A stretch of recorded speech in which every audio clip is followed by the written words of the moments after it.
আসসালামু আলাইকুম, সবাইকে স্বাগত জানাচ্ছি আমাদের আজকের আইসিটি ক্লাসে। গত ক্লাসের ধারায় আমরা সংখ্যা পদ্ধতির ইতিহাস বা সংখ্যা পদ্ধতির প্রকারভেদ নিয়ে আলোচনা করেছিলাম। আজকে আমরা আলোচনা করব সংখ্যা পদ্ধতির রূপান্তর নিয়ে। প্রথমেই আমরা দেখে নিই সংখ্যা পদ্ধতির রূপান্তরে কতগুলো সম্ভাব্যতা আছে আমাদের কাছে। দেখো, আমরা 4টা সংখ্যা পদ্ধতি নিয়ে কথা বলেছিলাম: দশমিক, বাইনারি, অক্টাল এবং হেক্সাডেসিমাল। আজকে এই 4টার মধ্যে যখন আমরা রূপান্তর করতে যাব, আমাদের কাছে এই 12টা অপশন আসবে। আমরা দশমিককে বাইনারিতে রূপান্তর করতে পারবো, দশমিককে অক্টালে রূপান্তর করতে পারবো, দশমিক থেকে হেক্সাডেসিমাল যেতে পারবো। একইভাবে আমরা বাইনারি থেকে দশমিকে ফেরত আসবো, আমরা অক্টাল থেকে দশমিকে ফেরত আসবো, হেক্সাডেসিমাল থেকেও দশমিকে ফেরত আসবো। এরপর দেখো, আমি লিখেছি বাইনারি থেকে অক্টাল, বাইনারি থেকে হেক্সাডেসিমাল, আবার অক্টাল থেকে বাইনারি, হেক্সাডেসিমাল থেকে বাইনারি, সর্বশেষ অক্টালকে হেক্সাডেসিমাল এবং হেক্সাডেসিমালকে অক্টালে রূপান্তর করা। এই 12টা নিয়ম হচ্ছে আমরা এখানে পাবো। তবে কি আমরা 12টা নিয়ম পড়বো? না, আমরা 12টা নিয়ম পড়বো না। এটা হচ্ছে আমাদের মজার বিষয়। আমরা এখানে নিয়ম পড়তে হবে 4টা নিয়ম দিয়ে আমরা এই 12টা কাজ করে ফেলবো। তাহলে কোন 4টা নিয়ম হবে? প্রথমে আমরা শুরু করি। দেখো, আমরা লিখেছি দশমিক থেকে বাইনারি, দশমিক থেকে অক্টাল, দশমিক থেকে হেক্সাডেসিমাল। এই যে 3টা আছে, এই 3টাকে আমরা একটা নিয়মের আন্ডারে শিখবো। এক কথায় বলতে গেলে দশমিক থেকে অন্য যে কোনো সংখ্যা পদ্ধতিতে যাওয়ার উপায় হচ্ছে আমার কাছে একটা। একইভাবে অন্যান্য সংখ্যা পদ্ধতি থেকে যখন আমরা দশমিকে ফেরত আসবো, সেটাও আমাদের জন্য একটা নিয়ম হিসেবেই কাজ করবে। এরপর যদি তোমরা খেয়াল করো, 3 নম্বর নিয়মটা হচ্ছে বাইনারি থেকে অক্টাল এবং হেক্সাডেসিমালে যাওয়ার নিয়ম। 4 নম্বর নিয়মটা হচ্ছে অক্টাল হেক্সাডেসিমাল থেকে বাইনারিতে ফেরত আসার নিয়ম। আর লাস্টে বাকি রয়ে গেল যে অক্টাল হেক্সাডেসিমাল, এদের জন্য আলাদা কোনো নিয়ম আমরা পড়বো না।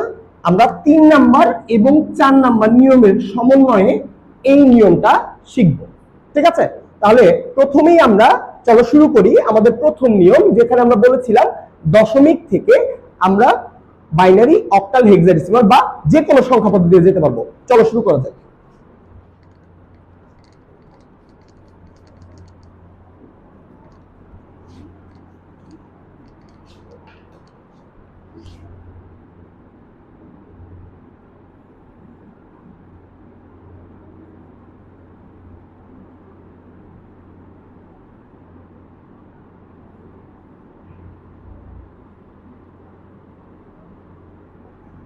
আচ্ছা, দেখো, আমরা লিখেছি দশমিক থেকে যে কোনো সংখ্যা পদ্ধতি। গতদিন তোমাদের একটু মনে করিয়ে দিয়ে আমরা বলেছিলাম একটা সংখ্যাকে 2টা অংশে ভাগ করা যায় একটা বিন্দুর মাধ্যমে। সেই বিন্দুটাকে বলা হয় রেডিক্স পয়েন্ট। রেডিক্স পয়েন্ট যখন একটা সংখ্যাকে 2টা অংশে ভাগ করে ফেলে, তখন তার একটা অংশকে বলা হয় হচ্ছে পূর্ণাংশ, আর একটা অংশকে বলা হয় ভগ্নাংশ। তা আমরা যখন নিয়মটা শিখতে যাব, আমাদের নিয়মকে আমরা 2টা অংশে ভাগ করব। প্রথম অংশটা হচ্ছে পূর্ণ সংখ্যার জন্য বা পূর্ণাংশের জন্য, আরেকটা অংশ আমরা শিখবো ভগ্নাংশের জন্য। ওকে, তাহলে চলো পূর্ণাংশের জন্য আমাদের কি কাজ, প্রথমে আমি লিখে নিচ্ছি।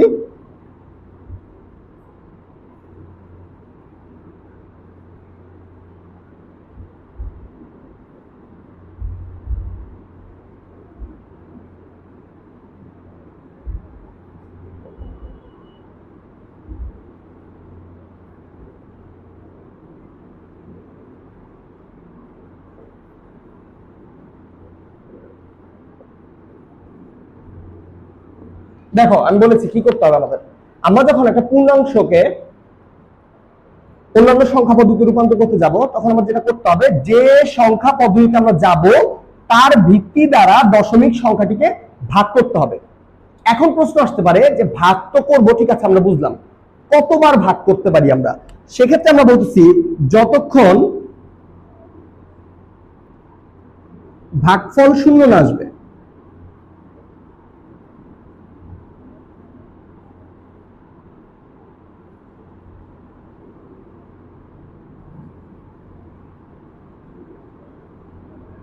যতক্ষণ ভাগফল শূন্য না আসে ততক্ষণ ভাগ করতে হবে, এবং প্রতি ধাপে ভাগশেষকে সংরক্ষণ করতে হবে।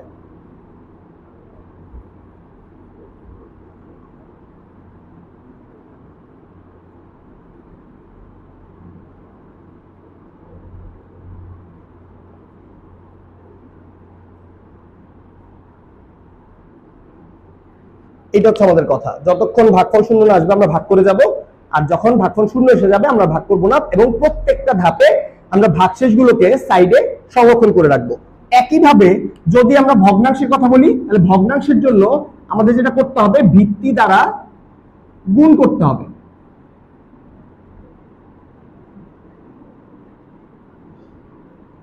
কতক্ষণ গুণ করব? যতক্ষণ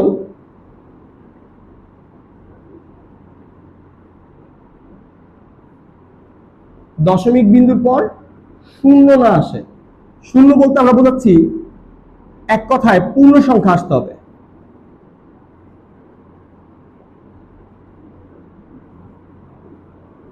এই হচ্ছে আমাদের নিয়ম, ঠিক আছে? আচ্ছা, এখানে একটা কথা হচ্ছে মেনশন করতে হবে আমাদের, সেটা হচ্ছে আমরা সর্বোচ্চ 3 বার গুণ করব। কারণ অনেক সংখ্যা আমাদের এরকম দেখবো আমরা যখন উদাহরণ দেখবো তখন দেখতে পাবো অনেক সংখ্যা এরকম আছে যাদেরকে গুণ করলে সারা জীবনে শূন্য আসা পসিবল না। তখন আমরা কি করব? সারা জীবন তো আর গুণ করা যাবে না, এই জন্য আমরা সর্বোচ্চ 3 বার পর্যন্ত গুণ করব, ঠিক আছে? এইটা হচ্ছে আমাদের নিয়ম, তোমরা একটু দেখে নাও। আমরা আবার বলছি, পূর্ণ সংখ্যার জন্য কি করতে হবে? যে সংখ্যা পদ্ধতিতে যাব তার ভিত্তি দ্বারা দশমিক সংখ্যাটিকে ভাগ করতে হবে। তার মানে যদি আমরা বাইনারিতে যেতে চাই তাহলে আমাদের 2 দিয়ে ভাগ করতে হবে, যদি আমরা অক্টালে যেতে চাই তাহলে আমাদের দশমিক সংখ্যাকে 8 দিয়ে ভাগ করতে হবে, যদি আমরা হেক্সাডেসিমালে যেতে চাই আমাদের 16 দিয়ে ভাগ করতে হবে। অনুরূপ ভগ্নাংশের জন্য ভিত্তি দ্বারা আমরা দশমিক সংখ্যাটিকে গুণ করে যাব। এরপর ভাগফল শূন্য না আসা পর্যন্ত আমরা ভাগ করব এবং প্রতি ধাপে ভাগশেষকে সংরক্ষণ করব। একইভাবে ভগ্নাংশের জন্য দশমিক বিন্দুর পর শূন্য শূন্য আসতে হবে আমার, মানে পূর্ণ সংখ্যা যদি এসে যায় তাহলে আমি আর গুণ করব না, যদি পূর্ণ সংখ্যা না আসে তাহলে আমি সর্বোচ্চ 3 বার পর্যন্ত গুণ করব। চলো আমরা এই রিলেটেড একটা উদাহরণ দেখবো এখন।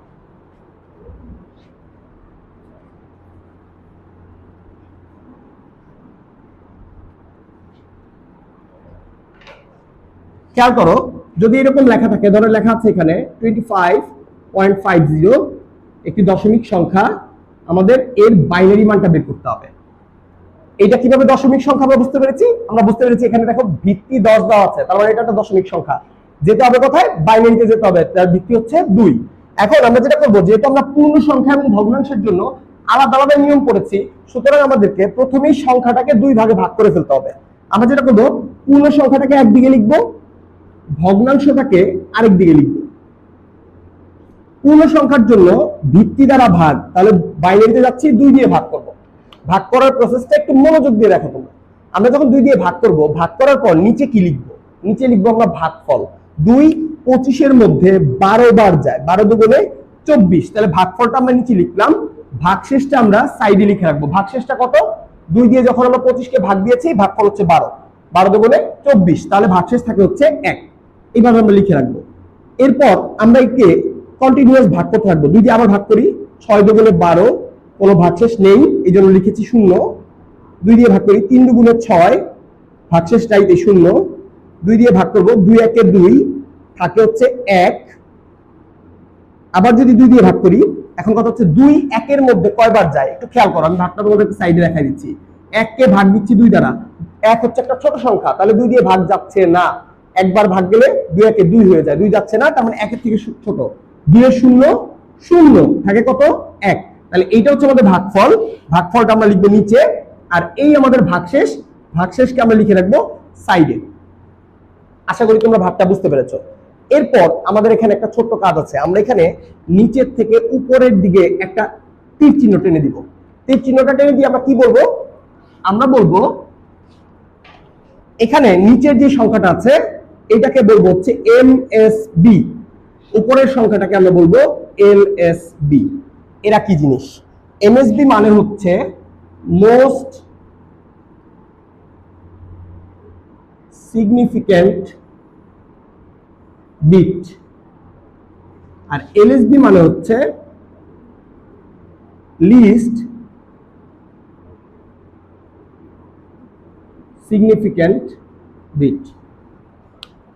MSB হচ্ছে মোস্ট সিগনিফিক্যান্ট বিট, LSB হচ্ছে least significant bit. Most significant bit মানে হচ্ছে অতি গুরুত্বপূর্ণ সংখ্যা, লিস্ট সিগনিফিক্যান্ট বিট মানে হচ্ছে কম গুরুত্বপূর্ণ সংখ্যা। তাহলে আমরা যেটার গুরুত্বপূর্ণ বেশি সেটা আমরা আগে নিব, যেটা কম গুরুত্ব আস্তে আস্তে সেদিকে যাব। যেমন তোমাকে যদি আমি বলি তোমার সামনে একটা 100 টাকার নোট রাখা আছে, একটা 5 টাকার পয়সা রাখা আছে, তুমি কোনটা আগে নিবে? অবশ্যই আমরা 100 টাকার নোটটা আগে নিব। কেন? কারণ 100 টাকার নোট ওর ভ্যালু হচ্ছে বেশি। একইভাবে আমার এই ডিজিটটার ভ্যালু সব থেকে বেশি, এরকম আমরা উপরের দিকে যাব, এটা তার থেকে একটু কম, তার থেকে একটু কম, তার থেকে একটু কম, সবচেয়ে কম হচ্ছে এর ভ্যালু। ঠিক আছে, তো আমরা এটাকে আপাতত এইভাবে লিখে রাখবো। আমরা ভগ্নাংশের অংশটা শেষ করার পর তারপরে সাজিয়ে লিখবো। এখন চলো ভগ্নাংশের অংশে চলে যাই। আমরা ভগ্নাংশের ক্ষেত্রে আমার যেটা করতে হবে, আমার প্রথমে এইভাবে একটা দাগ দিয়ে নিতে হবে। দাগ দিয়ে নিয়ে আমরা কি করবো, ভিত্তি দিয়ে গুণ করব। দেখো ভিত্তি দ্বারা গুণ করছি। ভিত্তি দ্বারা গুণ করার পর আমি গুণ করে যদি কোনো পূর্ণ সংখ্যা পাই বা পূর্ণ সংখ্যা পাই বা না পাই, তাকে আমি লিখবো বাম পাশে, আর ভগ্নাংশকে আমি ডান পাশে লিখে দিব। যদি আমরা 2 দিয়ে গুণ করি, 2 দিয়ে গুণ করলে এখানে আসবে হচ্ছে 1.00। দেখো আমরা নিয়মে বলেছিলাম কতক্ষণ গুণ করব, যদি দশমিক বিন্দুর পর শূন্য চলে আসে বা সংখ্যাটা যদি পুরোপুরি পূর্ণ সংখ্যা হয়, তাহলে আমরা আর গুণ করব না, ওই পর্যন্তই শেষ করে ফেলবো। যদি না হয় সেক্ষেত্রে আমরা গুণ বাড়াবো। এখানে দেখো পূর্ণ সংখ্যা চলে এসেছে, সুতরাং এখানে আমরা গুণ করার কিছু নাই। আমার এখানে একটা সংখ্যা আসার কারণে এটাই আমার এমএসবি, এটাই আমার এলএসবি। ঠিক আছে, তো এখন যদি আমরা দেখো একটু সাজিয়ে লিখি, তাহলে 25 এর জন্য কত পাইছি আমরা? 25 এর জন্য পেয়েছি 11001। 25 এর জন্য পেয়েছি হচ্ছে এইটা। আর 0.50 এর জন্য কত পেয়েছি? 0.50 এর জন্য পাইছি আমরা 0.1। তাহলে দুইটাকে যদি আমরা এক করে ফেলি, তাহলে আমাদের রেজাল্ট আসবে হচ্ছে 11001.1। এই হচ্ছে আমাদের বাইনারি ভ্যালু 25.50। এইভাবে আমরা যে কোনো দশমিক সংখ্যাকে চাইলে অন্য যে কোনো সংখ্যা পদ্ধতিতে রূপান্তর করতে পারি। এখন এমন একটা উদাহরণ দেখব, যে উদাহরণটা আমাদের সংখ্যা পদ্ধতির সাথে আমরা হেক্সাডেসিমালের একটা উদাহরণ দেখতে পারি, কারণ এখানে আমাদের জন্য ব্যাপারটা একটু কঠিন হয়ে যাবে। কেমন? চলো, ধরো এখানে একটা সংখ্যা দেওয়া আছে এরকম 47.15। একে হেক্সাডেসিমালে রূপান্তর করতে হবে। বরাবরের মতো আমরা পূর্ণ সংখ্যাকে একদিকে এবং ভগ্নাংশকে একদিকে করে ফেললাম। এবার যেহেতু আমরা হেক্সাডেসিমালে যাব, তাহলে হেক্সাডেসিমালের ভিত্তি দিয়ে আমাদের ভাগ করতে হবে। 16 দিয়ে ভাগ করি, কয়বার যায়? 16 দুগুণে 32, থাকে কত? 15 থাকে। এখন মজার ব্যাপারটা হচ্ছে এখানে আমরা কি এখানে 15 রেখে দিব? কারণ আমরা হেক্সাডেসিমালে করেছিলাম, হেক্সাডেসিমালে 15 সংখ্যাটা ব্যবহার হয় না। হেক্সাডেসিমালে 9 এর পরের থেকে আমরা করেছিলাম 10 মানে হচ্ছে এ, 11 মানে হচ্ছে বি, 12 মানে হচ্ছে সি, 13 মানে ডি, 14 মানে ই, 15 মানে হচ্ছে এফ। তাহলে আমাদের যেটা করতে হবে, আমাদের এখানে ব্র্যাকেটে বলে দিতে হবে এইটা হচ্ছে এফ। পরের ভাগ করব, আমরা আবার ভাগ করব 16 দিয়ে, কারণ আমাদের এখানে শূন্য আনতে হবে। 16 2 এর মধ্যে যাচ্ছে না, তাহলে কতবার যাবে? 0 বার। কত ভাগশেষ থাকবে? 2। ঠিক আছে, এরপর আমরা এইভাবে তীর চিহ্ন দিয়ে বলবো এইটা হচ্ছে আমাদের এমএসবি, এটা হচ্ছে আমাদের এলএসবি। একই কাজ যখন আমরা এখানে এসে করব, আমাদের কি করতে হবে? আমাদের এইবার 16 দিয়ে গুণ করতে হবে। এখানে 16 দিয়ে গুণ করব। দেখো 15 গুণন হচ্ছে 16, কত হচ্ছে? 5 6 30 এর 0, হাত থেকে 3, 6 একে 6 আর 3 এ 9। এরপর এক ঘর কেটে দিব। এরপর কত হয়? 5 একে 5, 1। কত আসে দেখো? 0, 9 আর 5 14, 4, হাত থেকে 1, 1 আর 1 2, 240। এখানে 2 ঘর বামে দশমিক আছে, আমরা 2 ঘর বামে দশমিক দিয়ে দিলাম। তাহলে কত হবে? 2.40। এরপর আবার গুণ করব। কেন গুণ করব? কারণ দশমিকের পরে আমরা 00 পাইনি, আমরা এখনো ভগ্নাংশ পেয়ে যাচ্ছি। তাহলে গুণ করার পর দেখো 4 16 হচ্ছে 64, তাহলে আসবে হচ্ছে 6.40। ওকে, আমরা আবারও গুণ করব। আবারও গুণ করার পরে দেখতেছি আমরা আসবে 6.40। দেখো এই যে 40 অবস্থাটা, এটা আমি যতবার গুণ করে যাব বারবার আমার 6.4040 চলতে আসবে। আমি তো সারা জীবন গুণ করতে পারবো না। এই জন্য আমরা বলেছিলাম দশমিকের পরে যদি শূন্য না আসে, তাহলে আমরা সর্বোচ্চ 3 বার গুণ করব। 3 বার গুণ করার পর এইবার আমাদের 3 চিহ্নটা হবে নিচের দিকে। পূর্ণ সংখ্যার জন্য নিচের সংখ্যাটা হচ্ছে আমার এলএসবি, উপরের সংখ্যাটা এলএসবি। ভগ্নাংশের জন্য উপরের সংখ্যাটা এমএসবি, নিচের সংখ্যাটা এলএসবি। এবার যদি আমরা সাজিয়ে লিখি, তাহলে 47.15 যে দশমিক সংখ্যাটা দেওয়া ছিল, এর হেক্সাডেসিমাল ভ্যালু হচ্ছে 2f.266। এখানে কি শেষ? না, যেহেতু আমাদের এই প্রসেসটা শেষ হয়নি, চলমান, আরো মান বের হইতে পারে, এই জন্য আমরা এখানে ডট ডট দিয়ে যাব। আশা করি তোমরা বুঝতে পেরেছো কিভাবে একটি দশমিক সংখ্যাকে আমরা বাইনারি, অক্টাল বা হেক্সাডেসিমালে রূপান্তর করতে পারি। ঠিক আছে, এখন আমরা আলোচনা করব হচ্ছে একটা ভিন্ন সংখ্যা পদ্ধতি। আমরা তো পড়েছিলাম পজিশন সংখ্যা পদ্ধতি 4 প্রকার, বাইনারি, অক্টাল, হেক্সাডেসিমাল এবং হচ্ছে ডেসিমাল। তো এর বাইরে কি সংখ্যা পদ্ধতি হইতে পারে না? আমরা কতদিন বলেছিলাম যদি এমন হয় যে আমাদের পরীক্ষায় একটা প্রশ্ন চলে এসেছে, অনেক সময় এরকম প্রশ্ন আসে আমাদের। কেমন প্রশ্ন? তোমাকে বলবে ক্লাসে আইসিটি শিক্ষক এমন একটি সংখ্যা পদ্ধতি নিয়ে আলোচনা করছিলেন যার ভিত্তি হচ্ছে 5। তাহলে যদি এরকম বলে যে তোমাকে 15.25 যে সংখ্যাটা আছে দশমিক সংখ্যা, একে তোমার একটা 5 ভিত্তিক সংখ্যায় রূপান্তর করতে হবে। 5 ভিত্তিক সংখ্যা মানে হচ্ছে এখানে 0 থেকে 4 পর্যন্ত 5টা অঙ্ক থাকতে পারে।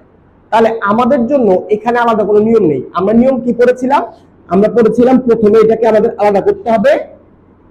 আলাদা করার পর আমরা যেটা করব, পূর্ণ সংখ্যাকে যে সংখ্যা পদ্ধতিতে যাচ্ছি তার ভিত্তি দিয়ে ভাগ করব। ভাগ করি, চলো। 3 5 15 থাকে কত? 0। আবার ভাগ করব, 5 3 এর মধ্যে যাচ্ছে না, তাহলে 0 থাকবে হচ্ছে 3। এটা হচ্ছে আমাদের এমএসবি আর এটা হচ্ছে আমাদের এলএসবি। এবার এখানে গুণ করার পালা। 5 দিয়ে গুণ করে দিব।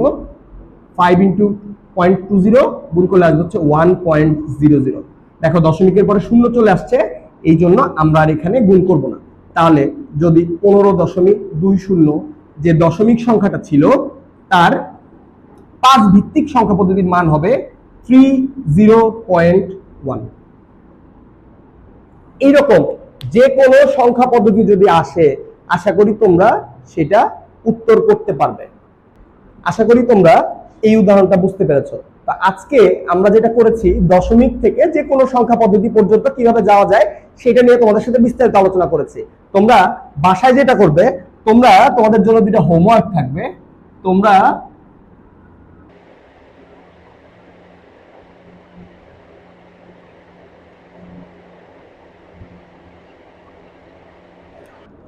এই দুটো অঙ্ক আমাদের নিয়ম অনুযায়ী করে দেখো, তুমি করে কমেন্টে জানাও যে তোমার রেজাল্টটা কত আসলো।